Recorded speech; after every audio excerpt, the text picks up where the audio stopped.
Estamos começando mais um programa Mais Music no canal do YouTube e também no Facebook e demais redes sociais. Nós somos a ASMUSEB, Associação dos Músicos e Cantores Evangélicos do Brasil. Estamos com o nosso site no ar para você entrar e saber tudo sobre nós. www.asmuseb.com. Esse canal é um canal de entrevista. Entrevistamos cantores, músicos, instrumentistas e também os nossos missionários que são ligados à ASMUSEB. Hoje eu tenho a grata satisfação e o privilégio de estar recebendo aqui a missionária Maria de Lourdes. Ela que é missionária da ASMUSEB há mais de 3 anos e está aqui hoje para contar um pouquinho do seu passado, do seu presente e dos projetos futuros. Então, se você abriu esse canal agora, seja lá onde você estiver, você será impactado por esse testemunho maravilhoso da missionária Maria de Lourdes. Tudo bom, missionária? Tudo bem, pastor. A paz do Senhor, né? A paz do Senhor. Seja muito bem-vindo ao nosso programa aqui Obrigada, no YouTube. pastor. Maludinha, eu queria saber da senhora como foi a sua conversão, né? Vamos voltar alguns anos atrás, da onde Jesus Cristo te resgatou. A senhora poderia falar um pouquinho para nós do seu passado? Sim. Pastor, eu vim assim de uma outra denominação, que eu servia a outros deuses que não era Deus. Ok. Né? E eu conhecia só eles. E a minha vida toda, eu fui consagrada pelo meu pai com 7 anos de idade, num centro de macumba. E não entendia nada daquilo, mas na medida que eu fui crescendo, eu fui me envolvendo. E depois casei com um moço que era feiticeiro, da qual eu tenho 2 filhas. E aí eu comecei a me envolver mais e mais e entrei mesmo nesse mundo tenebroso, que não é bom, não. Se tornou uma autoridade, né? Isso. Nessa área. Isso. Então, na verdade, eu era cavalo do diabo. Ok. Esse nome é o nome que é dado mesmo lá, no Espiritismo, né? Lá no Espiritismo. Cavalo do diabo. Ser cavalo é uma honra, né? Receber... lá dentro receber as entidades, né? Isso. Que na verdade são demônios, né? São demônios. Que as pessoas estão no engano e não sabem que estão sendo enganadas por Satanás. Isso mesmo. Então a senhora foi da magia negra também? Também. Tudo quanto foi linha, eu entrei. Despacho, encruzilhada? Despacho, trabalhos. Em cemitério. E assim foi a minha vida, recebendo, né, desmanchando casamentos. Essas pessoas que são envolvidas com a macumbaria, a feitiçaria, a bruxaria, elas sofrem algum tipo de perturbação? Elas conseguem dormir bem, têm a consciência tranquila? Ou elas vivem uma perturbação, como se diz, uma opressão do inimigo, mesmo que não sabendo o que é, por estar envolvido com essas coisas das trevas? Essas pessoas conseguem viver bem, irmão Lurdinha? Olha, pastor, eu acreditava naquilo que eu vivia. E o interessante é que quando nós servimos alguma coisa, seja de Deus ou não, nós colocamos fé naquilo ali. E tinha paz. Tinha paz. Porque já é dele, então ele não vai perturbar quem é dele, né? E quando a senhora fazia um trabalho para prejudicar a vida de alguém ou destruir um casamento de alguém, a senhora achava que estava desenvolvendo a sua missão na Terra? Sim. Achava que era o propósito natural de Deus na sua vida, era isso? Era natural para mim, na época. E achava assim, que estava servindo a Deus. Que estava servindo a Deus. Porque ninguém acha que está servindo ao diabo, não. Não, acha que tá achava que estava servindo a Deus. Que as entidades são celestiais, são divinas, né?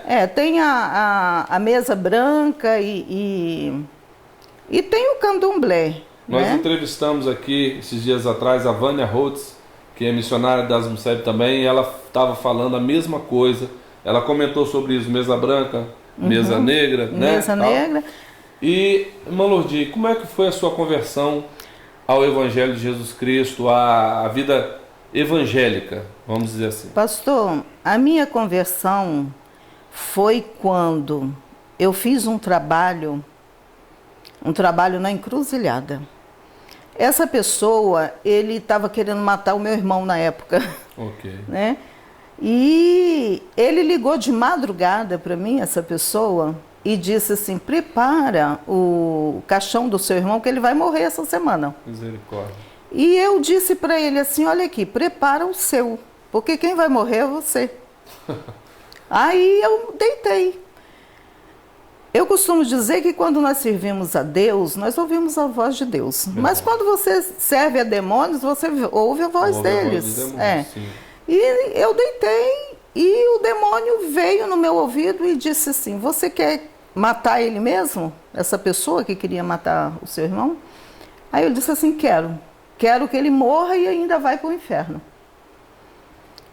E ele foi me dando as coordenadas. Ele disse, pega uma garrafa de marafa, coloca o nome dessa pessoa e leva na encruzilhada. E o interessante, pastor, que eu ia para o cemitério sozinha fazer os despachos. Não sentia medo de nada? Não, não tinha medo. Eu ia para as encruzilhadas sozinha. Nesse dia eu fui numa encruzilhada sozinha e joguei lá a garrafa de cachaça que no espiritismo chama-se marafa, né? Com o nome dentro. E joguei lá. Quebrou a garrafa. E para o incrível que pareça, pastor, o homem morreu uma semana depois. Está vendo aí, irmãos? Vocês que estão nos assistindo, como é sério essa questão e muitas pessoas ignoram, não levam a sério. É verdade, pastor. Até zombam, né? Zombam. Mas do mesmo jeito que os anjos de Deus trabalham em favor dos servos do Senhor, a Bíblia diz que ao nosso redor estão os anjos, mas há um demônio bramando como leão, esperando você dar uma brecha, uma oportunidade para ele entrar e destruir totalmente a sua vida. É verdade. E concluindo, como é que foi então a sua conversão? Sim, aí essa morte saiu no jornal. Quando eu comprei o jornal que eu li, pastor, me deu uma dor no meu coração naquele dia. E eu comecei a sentir remorso. E aí eu fiz um propósito, que eu comecei a ficar com raiva daqueles demônios, porque eles apareciam para mim, me acusando, você matou o homem, você matou o homem. Então eu fiquei assim zangada com aqueles demônios e eu falei assim, olha aqui, eu lembro que eu usei essa palavra, capetada, nunca mais eu vou querer te servir. Eu disse não para o diabo. Olha, e a questão dos pactos, das alianças, e eles aceitaram a senhora quebrar com eles essa aliança? Pois é, pastor, aí é que veio os problemas. Eu comecei a ter retaliações, né? Eu comecei a ter assim problemas de saúde. Passei a ter problemas de saúde e comecei a ter faltas de ar e aqueles demônios apareciam para mim à noite. E eu comecei a ficar muito perturbada. Aí eu comecei a ficar perturbada. E chegou um dia que eu tive que ir para o médico. E quando eu cheguei no médico, o médico fez todos os meus exames e foi constatado que eu estava com um problema sério no coração. E na minha família não tem ninguém com problema no coração. Tentando te matar. Isso. E eu fiz tratamento durante 3 anos. E não melhorava. Eu fiquei toda inchada, as minhas juntas doíam, a minha pressão era muito alta e eu fiquei muito ruim mesmo. E até... Não, aí o médico resolveu me operar. E isso há 25 anos atrás, assim, não tinha os recursos que tem hoje, né? E eu fiquei preocupada, porque eu tinha 10% de chance de sobreviver. Eu pude ver que eu estava ali servindo de cobaia, porque não tinha, a medicina não estava como hoje. E aí começou a me dar medo. Pela primeira vez eu comecei a ter medo, muito medo. Eu tinha medo de morrer, né? E deixar minhas filhas ainda que estudavam e tudo. E eu fiquei apavorada. E o médico, ele disse assim, olha, dona Maria, nós vamos marcar a sua cirurgia. Eu falei, não, mas eu não quero, doutor. Ele disse assim, não, mas de repente a senhora tem uma chance de sobreviver mais. Eu disse assim, então eu vou pensar. Aí eu entrei em pânico e numa madrugada, que eu já nem dormia deitada mais, porque eu tinha a pressão muito alta, eu dormia sentada com um monte de almofada atrás e pela primeira vez eu clamei por Deus. Olha só. Eu lembrei de Deus. Glória a Deus. E eu gritei. Eu lembro que eu, assim, com medo de morrer, com medo de fazer aquela operação, aí eu gritei, mas eu gritei com todas as minhas forças. Eu falei assim, Deus, Deus, Deus, se tu existe, falei para ele, se tu existe, o Senhor vai me tirar dessa. Eu não quero morrer, mas também não quero fazer a operação, né? E chorei muito. Okay. Chorei. E depois que eu chorei muito, eu caí num sono. E quando eu acordei de manhã, eu acordei assim, mais esperançosa, sabe? Alguma coisa estava mudando ali, tinha mudado. Eu tinha um disco, que era disco ainda, de um louvor, de um coral que tinham me dado, mas eu nunca tinha colocado aquilo. Eu lembrei e coloquei ele para tocar e eu senti que aquela música, né, foi me acalmando, era gostosa, já estava sendo assim suave aos meus ouvidos. E aí, de repente, pastor, eu tinha um salãozinho em casa e chegou duas mulheres. E essas mulheres, uma delas queria fazer um permanente. E as minhas juntas eram todas inchadas e eu não aguentava ficar muito tempo de pé. Aí eu falei, vou fazer o permanente dela. Mas na medida que eu estava fazendo o permanente, ela tinha muito cabelo. E começou a dor no meu corpo. Começou a dor, eu falei, meu Deus, eu não vou aguentar ficar de pé. E essas duas mulheres, era a primeira vez que elas tinham entrado ali no meu salãozinho. E porque as outras já sabia, às vezes eu trabalhava sentada. Então, mas comecei a fazer. Quando estava na metade do cabelo, as lágrimas começaram a descer porque doía muito as minhas juntas, o meu corpo doía muito. E aí a filha, era mãe e filha, a filha falou assim, a senhora está passando mal? Eu falei assim, eu estou doente, eu estou com um problema sério de coração. Aí ela disse assim, a senhora depois deixa eu fazer uma oração pela senhora? Olha a importância e o poder da oração. Isso. Porque até então, a senhora clamou por Deus, ficou ainda doente, saiu do hospital, mas faltou ainda aquele momento da entrega total. Da entrega, né? E como é que foi, irmã Lúcia? E aí, eu já estava entregue, né? Porque eu já não estava aguentando nada mais. Aí eu falei assim, eu aceito, porque antes disso eu não podia ver um crente na minha frente. Eu tinha ódio de crente. Já viu um macumbeiro gostar de crente? Eu tinha ódio de crente. Se eu visse um com a Bíblia na mão, eu cortava caminho. E eu sei que... Eu falei assim, pode sim. Aí eu terminei ali, aí eu sentei um pouquinho para descansar, depois eu levantei, terminei e sentei. E ela me pediu uma Bíblia. E eu tinha uma Bíblia que tinha uns desenhos, uma grande, acho que é uma católica, né? Eu tinha uma Bíblia daquela.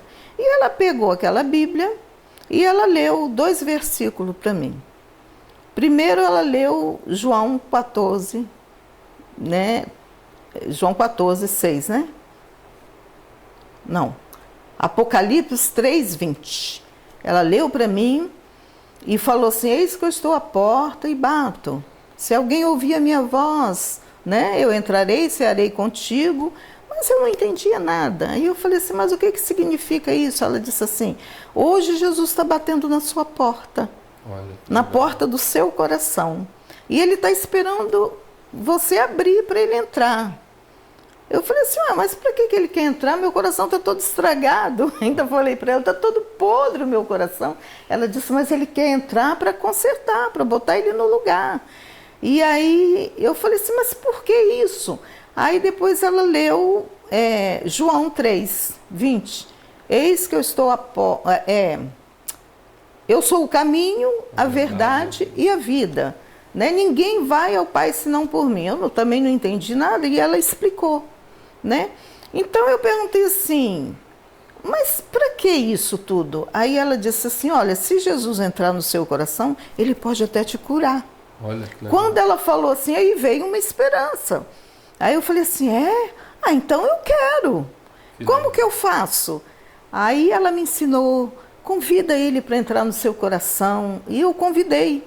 Depois que eu convidei Jesus para entrar no meu coração, eu falei assim, e agora? Aí ela disse assim, entrega a sua vida. Aí eu dei até esse testemunho na tribuna. Eu tenho um recorte lá da tribuna que eu dei esse testemunho. Aí eu comecei a falar para Jesus, Jesus, já que o Senhor entrou no meu coração, se eu quis esse coração estragado, podre, praticamente podre, agora eu te entrego cabeça, te entrego braço, te entrego perna. Mas legal. Quando eu comecei a fazer isso, pastor, eu comecei a chorar. Porque eu era uma pessoa que eu não chorava. Okay. Eu não chorava. E aquele dia eu comecei a chorar e não parava de chorar. E eu falava assim, por que eu não consigo parar de chorar? E ela disse assim, porque Jesus entrou. O testemunho da pastora Lourdes é muito grande. Ela é missionária, credenciada e hoje é pastora consagrada, reconhecida no ministério pelo pastor Arlindo Teodoro.